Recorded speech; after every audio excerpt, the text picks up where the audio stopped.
사랑하는 성도 여러분, 다음 주일은 맥주 감사 주일입니다. 우리나라 교회에서는 매우 익숙한 절기이지만 의외로 많은 성도님들이 이렇게 질문을 합니다. 맥주 감사절은 우리나라 교회가 만든 절기입니까? 라고 질문을 하지요. 정답을 말씀드리면 아니라는 것입니다.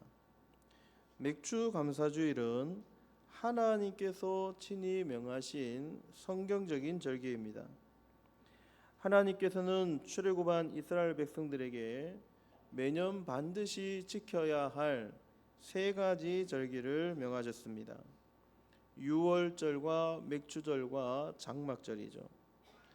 첫 번째는 유월절입니다. 애굽의 종살이에서 구원하신 하나님의 은혜를 기억하는 절기입니다. 두 번째는 맥주절, 우리가 지금 지키는 맥주절이죠.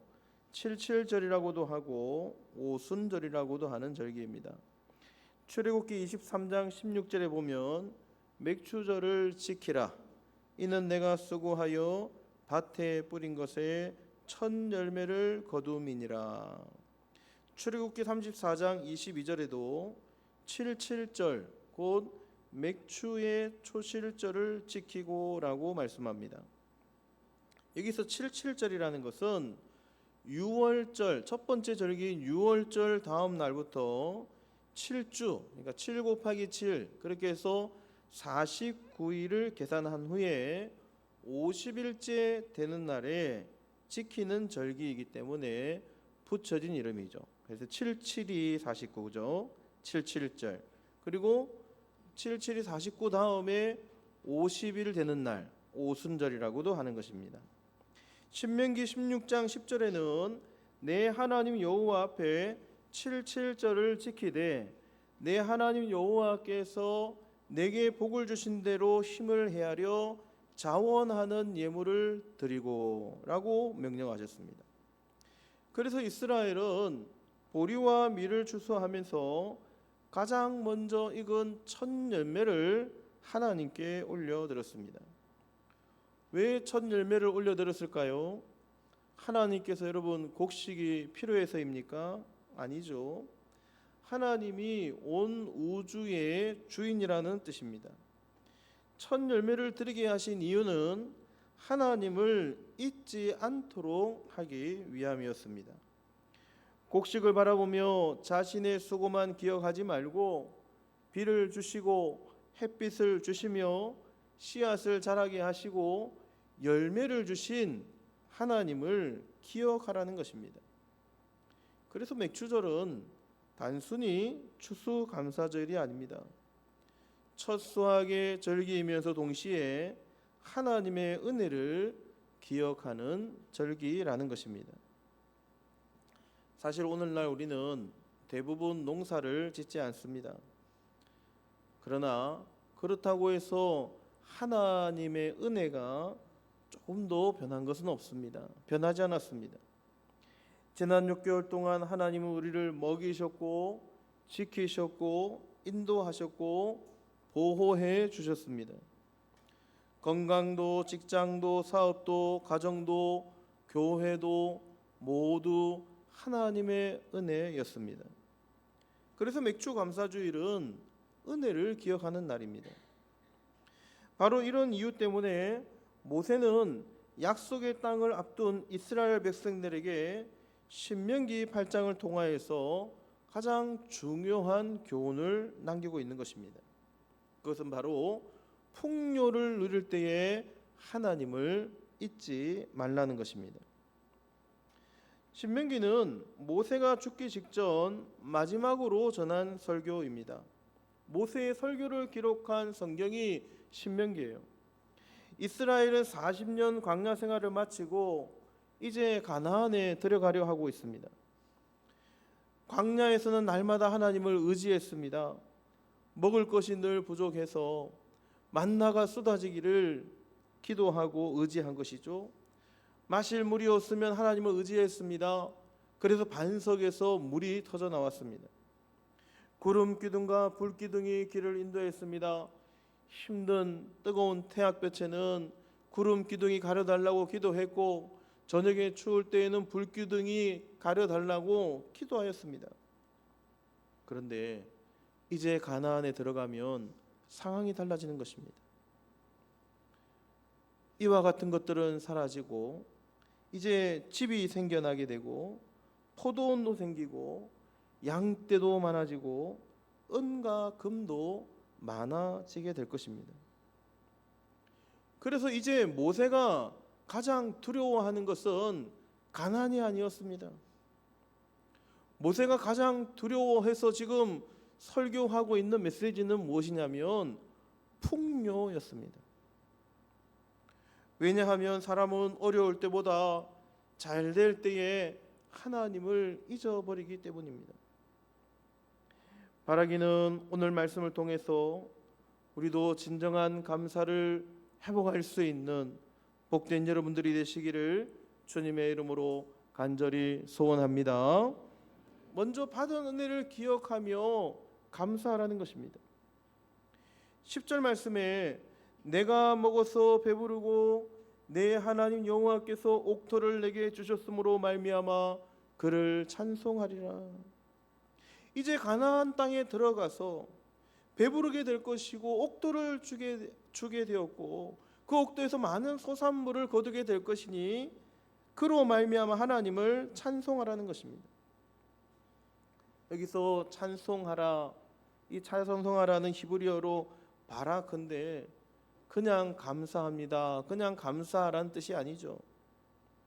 여기서 찬송하라는 이 단어의 뜻은 뭐냐면 무릎을 꿇고 하나님을 높여드리는 예배적인 감사입니다. 단순한 감사가 아니라는 거예요. 예배를 드리면서 드리는 아주 정중하고 뜨겁고 정결한 감사, 전심을 다해서 드리는 감사를 드리라는 뜻입니다. 그것이 여기서 말씀하는 찬송하라는 뜻입니다. 다시 말해 감사는 말로 끝나는 것이 아니라 예배적인 감사가 되어야 된다는 것입니다. 오늘 말씀을 자세히 보시면은 하나님께서는 배고플 때에 감사하라고 하지 않으셨습니다. 오히려 배부를 때에 감사하라고 명령하십니다. 왜 그렇습니까? 배고플 때는 누구나 하나님을 찾습니다. 그러나 배가 부르게 되면 사람은 쉽게 자신을 바라봅니다. 그래서 하나님은 모세를 통하여서 일부러 배부른 순간에도 감사하라고 특별히 명령하고 있는 것입니다. 오늘날도 마찬가지이죠. 우리는 월급을 받으며 살아가는 것 같지만 사실은 하나님께서 먹이시는 것이죠. 사업이 유지되는 것도, 건강이 유지되는 것도, 가정이 평안한 것도 여러분 우연이 아닙니다. 모두 하나님의 손길입니다. 하지만 배고플 때에는 도와달라고 하나님을 찾지만 배가 부르게 되면 더 이상 하나님을 찾지 않는다는 것입니다. 그런 의미에서 구약에서 참 신앙인이 있었습니다. 다윗이죠. 다윗은 평생 하나님의 은혜를 잊지 않았습니다. 다윗은 왕이 된 뒤에도 하나님을 향한 감사의 마음이 전혀 달라지지 않았습니다. 평생을 전쟁 가운데 살았고 평생을 사울에게 쫓기며 살았고 죽음의 위협 가운데 살았지만 왕이 된 뒤에도 그 감사를 잊지 않았습니다. 자신의 능력을 자랑하지 않았습니다. 목동 시절 자신을 인도하셨던 하나님 앞에 감사했던 그의 마음은 화려한 왕궁에 살면서도 전혀 달라지지 않았습니다. 그는 위대한 왕이 되어서도 하나님 앞에 철저하게 감사했던 사람이었습니다. 시편 103편 2절에 이렇게 찬양하죠. 내 영혼아 여호와를 송축하며 그의 모든 은택을 잊지 말지어다. 다윗은 이렇게 고백하고 있는 것입니다. 내 영혼아 여호와를 평생에 송축하며 그의 모든 은택을 잊지 말라고 고백하고 있는 것입니다. 반대로 사울은 왕이 된 후에 하나님의 은혜보다 자신의 업적을 더 크게 여겼습니다. 결국 어떻게 됩니까? 하나님 앞에 불순종하는 길로 나아가게 됩니다. 은혜를 기억하는 사람은 겸손을 얻게 되지만 은혜를 잊는 사람은 교만에 빠지게 되는 것입니다. 미국의 제16대 대통령인 에이브러햄 링컨은 1863년 10월 3일 남북 전쟁이라는 극심한 어려움 속에서도 지금 남북 전쟁이 한창 벌어지고 있는 그런 때입니다.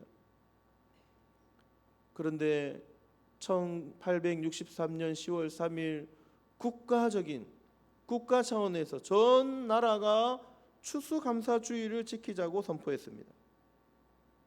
그것이 바로 오늘날 추수감사주일 땡스기빙데이죠. 처음에는 내셔널 땡스기빙데이였습니다. 이것이 나중에 땡스기빙데이로 바뀌게 된 거예요.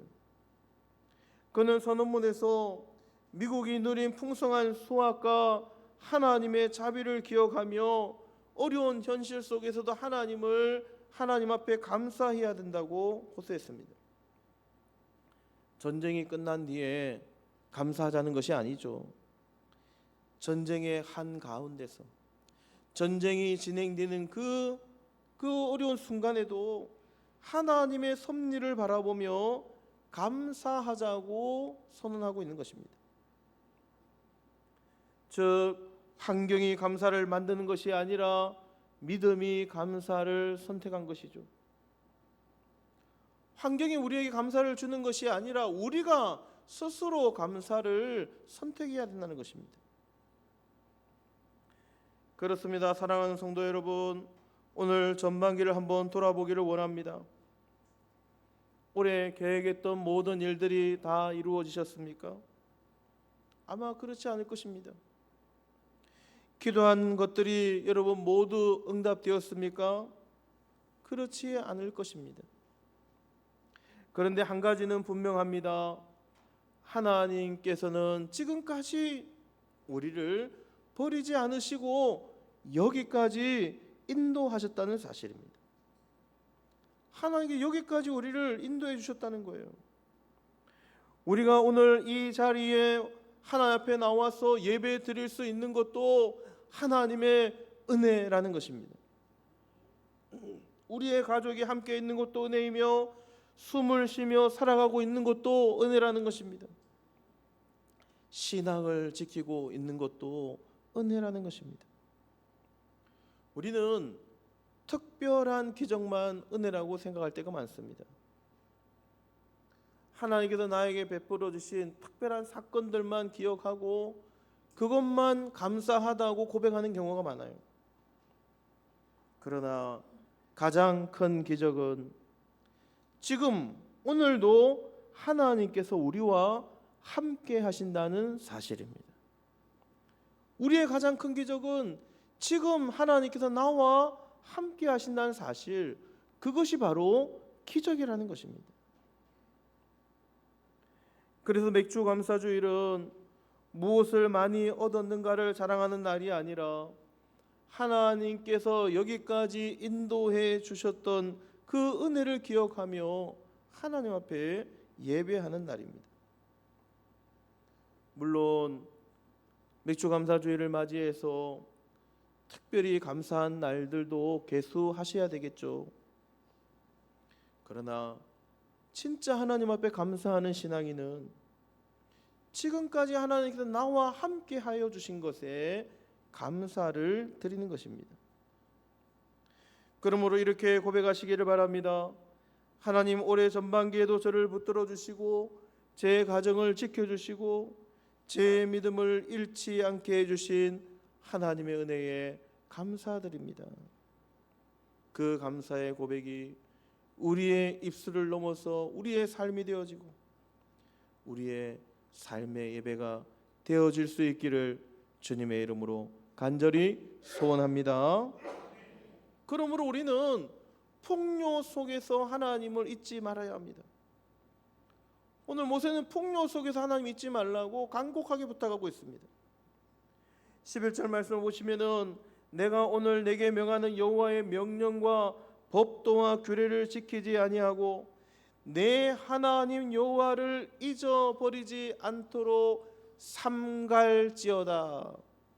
내 하나님 여호와를 잊어버리지 않도록, 그 하나님 은혜를 잊어버리지 않도록 삼갈지어다라고 말씀하고 있는 거예요. 여기서 삼갈지어다라는 단어는 히브리어로 샤마르라는 단어, 샤마르. 이 단어는 그냥 단순히 조심하라, 그냥 하나님의 은혜를 잊지 않도록 조심하라, 이런 뜻이 아니라는 거예요. 파수꾼처럼 지켜라. 파수꾼이 되어서 물 셀 틈이 없이 꼭 지켜야 된다는 거예요. 그리고 끊임없이 경계하라. 내가 가진 이 은혜가 빠져나가지 않도록, 새어나가지 않도록 물 셀 틈 없이 강력하게 끊임없이 경계해야 된다는 것을 의미하는 강한 명령입니다. 왜 하나님께서 이렇게 강력하게 경계하라고 말씀하는 것입니까? 우리의 가장 큰 적이 바로 망각이기 때문입니다. 우리가 다 잊어버린다는 거예요. 오늘 모세는 놀랍게도 우상을 조심하라고 말씀하지 않습니다. 하나님을 잊지 말라고 목에 피가 터져라 외치고 있는 것입니다. 여러분, 우리가 어떻게 하나님을 잊어갈까요? 우리가 하나님의 은혜를 어떻게 잊어갈까요? 오늘 본문을 보면은 하나님의 은혜를 잊어가는 과정을 아주 자세하게 설명하고 있습니다. 12절을 여러분 보시면은 내가 먹어서 배부르고 아름다운 집을 짓고 거하게 되며 그 전에는 광야 생활을 하였지만 이제는 가나안 땅에 들어가서 먹고 배부르고 아름다운 집을 짓고 살아가게 될 것이다.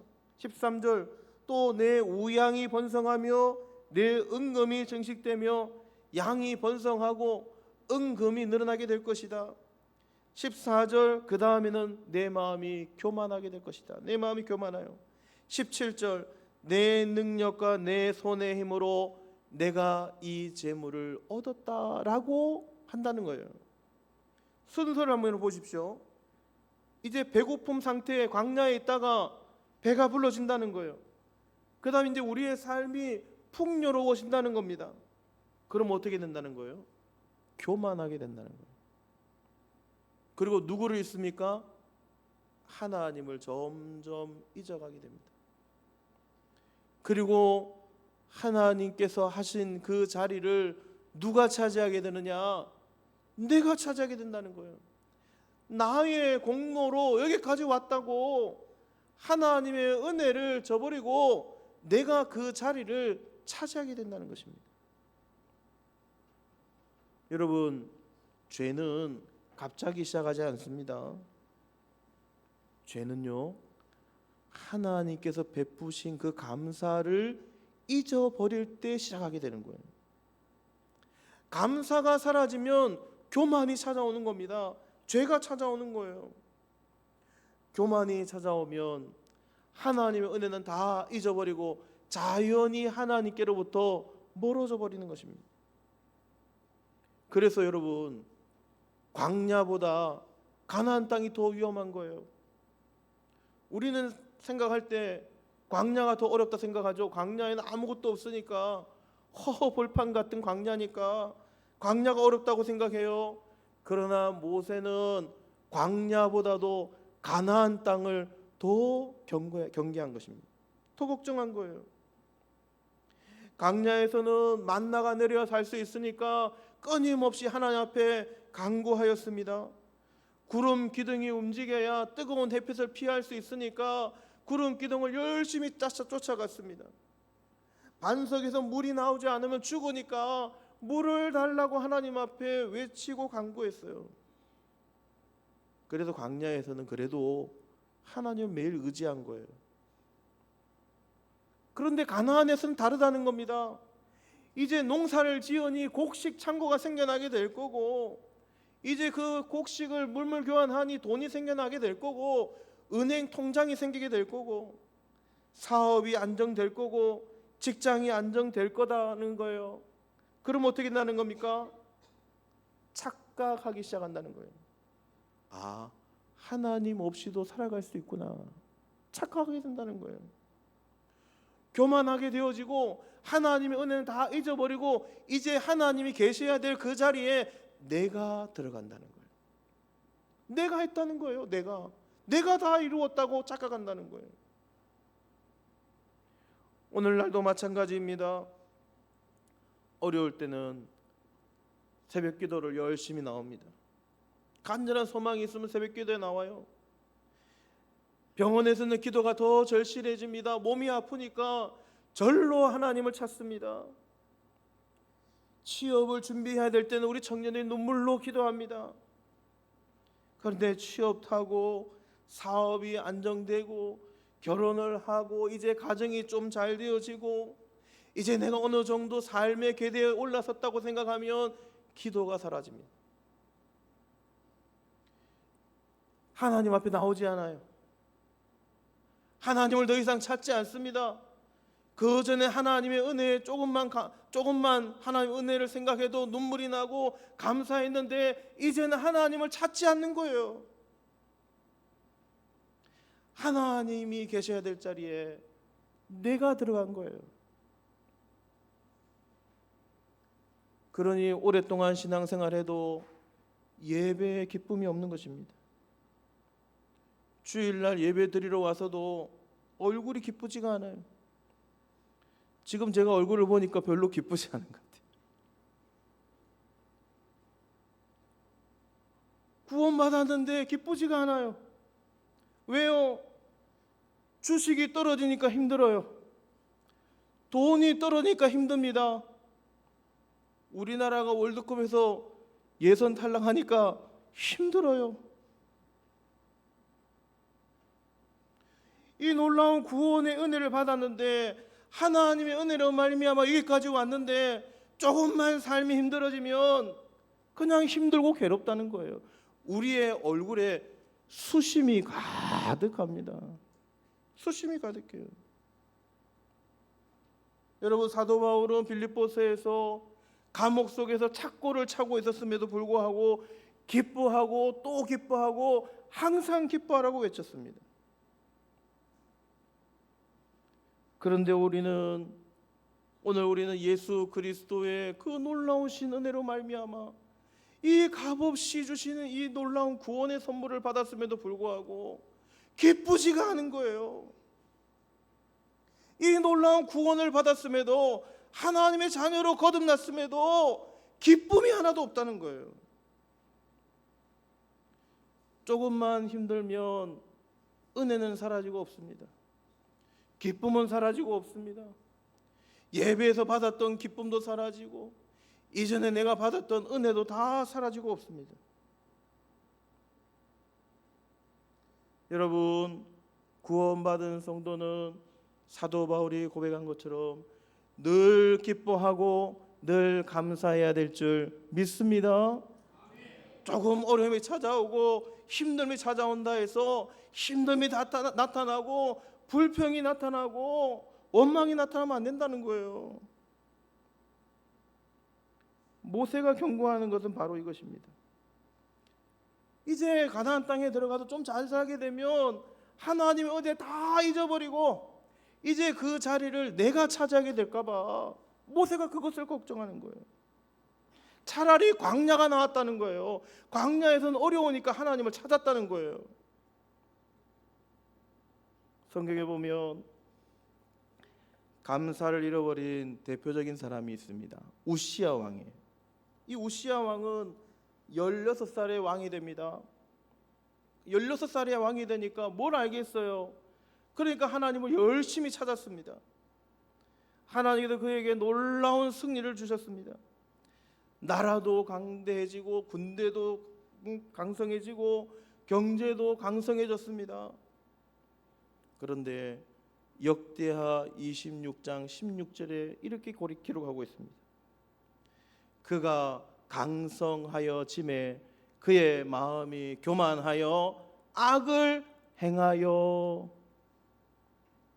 강성하여지니까 하나님의 은혜는 온데간데 없이 사라지고 하나님 은혜들은 다 잊어버리고 내가 했다, 내가 그 자리를 차지하고 교만해서 악을 행하기 시작했다는 거예요. 강해진 것이 문제가 아니었습니다. 강해진 뒤에 하나님을 잊은 것이 문제였습니다. 결국 어떻게 됩니까? 그가 성전에 들어가서 제사장들만 할 수 있는 분향을 자기가 직접 하려고 해요. 교만했던 거예요. 하나님의 심판을 받습니다. 나병에 걸려서 평생을 격리된 채 살아가게 됩니다. 여러분, 우리가 하나님께 받은 이 축복이, 이 구원의 은혜가 우리가 잘 살게 되어진 것이, 가나안 땅에 들어와서 우리가 이제 좀 편안하게 살게 되어진 이 하나님의 축복이 하나님을 다시 떠나게 되는 교만의 이유가 되어서는 안 됩니다. 우리가 받은 복이 하나님을 떠나게 되는 이유가 되어서는 안 된다는 거예요. 하나님 앞에 복을 받았는데 그 복 때문에 하나님을 떠나는 이유가 되어서는 안 된다는 것입니다. 반대로 여러분, 요셉을 보십시오. 요셉은 애굽의 총리가 되었지만 그는 총리가 되어서도 하나님의 은혜를 잊지 않았습니다. 형들이 찾아왔을 때 이렇게 고백해요. 창세기 45장 5절입니다. 우리 화면을 보면서 같이 한번 읽어보겠습니다. 당신들이 나를 이곳에 팔았다고 해서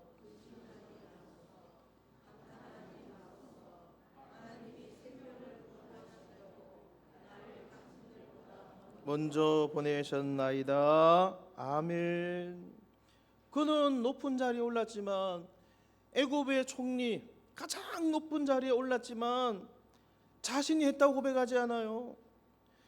하나님께서 나를 먼저 보내셨습니다. 저와 우리 가족을, 형님들을 구원하시기 위해서 하나님께서 당신들보다 나를 이 자리에 먼저 보내신 거예요. 제가 한 것이 아닙니다. 하나님이 보내셨습니다 라고 고백한 것입니다. 그는 애굽의 총리라는 높은 자리에 올랐지만 하나님을 끝까지 잊지 않았습니다. 영국의 설교자 찰스 스펄전 목사님은 이렇게 말씀합니다.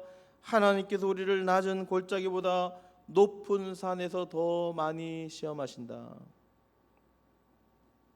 굉장히 의미심장한 말이죠. 산 정상에 올랐을 때, 성공의 자리에 올랐을 때, 안정되고 평안할 때 시험에 찾아온다는 거예요. 하나님을 잊어버린다는 거예요. 교만한다는 거예요. 정상에 오르게 되면 사람들은 자신의 발밑을 바라보게 됩니다. 더 이상 하나님을 바라보지 않는 거예요. 지금까지 어려움에 있을 때는 하나님을 바라보았던 나의 얼굴이 이제는 하나님을 바라보지 않고 밑을 바라본다는 거예요.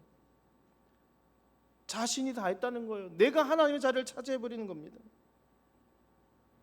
그래서 스펄전 목사님은 목회의 황금기에도 교만하지 않기 위해서 늘 이렇게 고백했다는 거예요. 나는 하나님의 긍휼로 사는 죄인입니다. 나는 하나님의 긍휼이 아니면 살아갈 수 없는 죄인입니다 라고 고백했다는 것입니다. 자신에게 찾아온 목회적 성공은 아무것도 아니라는 거예요. 하나님의 은혜가 없으면 이 모든 것은 신기루와 같이 사라질 것이라는 것입니다. 그래서 그는 평생 하나님 은혜 가운데 하나님 앞에 오래 쓰임받을 수 있었다는 것입니다. 사랑하는 성도 여러분, 이제 말씀을 마치고자 합니다. 오늘 우리는 전반기를 마무리하며 무엇을 가장 먼저 돌아보아야 할까요? 얼마나 하나님께서 우리에게 벌게 해주셨는가, 그것보다는 하나님과 내가 얼마나 동행하며 살았는가, 하나님께서 얼마나 나와 함께 하셨는가를 생각해 보셔야 됩니다.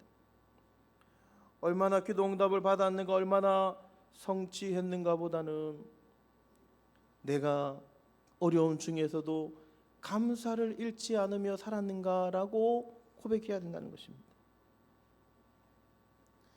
예전에 어려울 때는 그렇게 하나님을 찾았는데 이제는 바쁜 일상 때문에 기도를 미루고 예배를 습관처럼 드리고 감사보다는 불평을 더 많이 하며 살아오지 않았는지 점검해 보아야 한다는 것입니다. 그리고 하나님께서 오늘 모세를 통해서 우리에게 경고하십니다. 너희는 여호와를 잊어버리지 않도록 삼갈지어다. 한번 따라할까요? 여호와를 잊어버리지 않도록 삼갈지어다. 교만하지 않고 하나님의 은혜의 자리에 내가 차지하지 않고 하나님의 은혜를 잊어버리지 않도록 삼갈지어다. 파수꾼처럼 지키고 경계하고 은혜가 달아나지 않도록 방어하고 지켜내야 된다는 거예요. 여러분, 이 말씀은 단순한 경고가 아닙니다. 하나님의 사랑의 메시지입니다.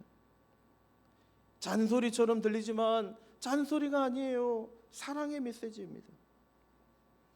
하나님은 우리가 풍요 속에서도 하나님과 늘 동행하며 살아가는 인생이 되기를 원하십니다. 하나님께 주신 풍요 가운데 살아가는데 그 하나님께 주신 풍요의 은혜를 잊어버리고 교만해서 하나님 앞에 저주를 받는 인생으로 흘러가지 않도록 경고하는 것입니다. 축복이 저주가 되면 안 된다는 거예요. 기억하셔야 됩니다. 감사는 기억하는 사람들의 습관입니다. 불평은 잊어버리는 사람, 비교하는 사람들의 습관입니다. 오늘 우리는 스마트폰으로 수많은 사람들의 삶을 봅니다. 그러다 보니 하나님께 받은 은혜는 자꾸 쪼그라들어요. 내가 받은 은혜는 아무것도 아니에요. 다른 사람들은 많은 은혜를 받았다고 생각해요. 남이 가진 것을 보게 되는 거예요. 비교하게 됩니다. 감사의 자리를 비교가 대체해버리는 거예요. 그러나 기억은 감사를 회복합니다.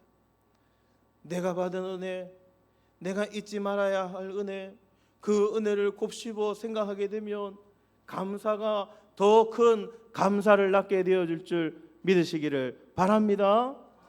감사가 축복이 되는 거예요. 오늘 맥주 감사주일은 하나님께서 우리에게 무엇이 없느냐를 묻는 날이 아닙니다. 내가 너에게 무엇을 베풀었는가? 내가 너에게 한 일이 무엇인가를 기억하는 날입니다. 올해 전반기를 한번 돌아보십시오. 큰 병이 없이 지나온 것도 하나님의 은혜이고 가정이 지켜진 것도 은혜이고 오늘 우리가 이 자리에 나와서 하나님 앞에 예배 드릴 수 있는 것도 하나님의 기적 같은 은혜인 줄 믿으시기를 바랍니다. 기적의 은혜, 기적의 은혜. 다음 주일은 맥주 감사 주일입니다. 저는 늘 감사 설교를 맥주 감사 주일 당일날 하지 않습니다. 한 주 전에 했어요. 왜? 다음 주가 맥주 감사 주일이니까 한 주간 내 마음을 정리해야 되는 거예요. 내가 하나님 앞에 받은 은혜들을 곱씹어 보아야 되는 거예요. 헤아려 보아야 된다는 거예요. 내가 감사하는 인생을 살지 못했으면 감사를 다시 회복하고 은혜를 회복하고 그래서 하나님 앞에 진정으로 감사해야 되는 거예요. 그냥 감사 헌금만 드리면서 드리는 감사가 여러분 진정한 감사가 아닙니다. 감사를 회복하셔야 돼요. 하나님의 은혜를 이번 주간 기억해 보시라는 거예요. 곱씹어 보라는 거예요. 나에게 베푸신 은혜가 얼마나 크고 놀라운지를 곱씹어서 생각해서 다음 주 맥주 감사 주일에 진정으로 감사하실 수 있는 복된 믿음의 성도님들이 되시기를 주님의 이름으로 간절히 축원드립니다.